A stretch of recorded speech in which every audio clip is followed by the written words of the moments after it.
ডায়েটের মাধ্যমে আর ওয়ার্কআউটের মাধ্যমে।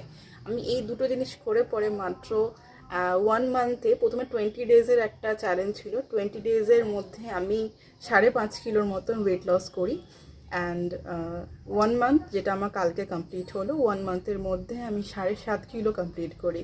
এটা অবশ্যই আমার কাছে একটা অ্যাচিভমেন্টের মতন। অ্যান্ড পূজাও সেটাতে খুশি, আমিও সেটাতে খুশি অবভিয়াসলি।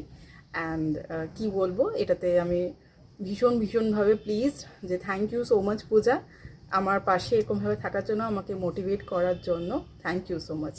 আর যদি আমার এই ভিডিওর মাধ্যমে যদি কেউ একজনও মোটিভেট হও, অ্যান্ড আমার আগের ফটো বা আগের ভিডিও দেখে পরেও যদি অনেকে বুঝেছিল যে আমি কীরকম ছিলাম, সেটা দেখেও যদি কেউ মোটিভেট হয়েছো অ্যান্ড আমি যদি কারো হেল্প করতে পেরেছি, তাহলে অবশ্যই আমি খুব খুশি হব। Thank you so much once again Puja.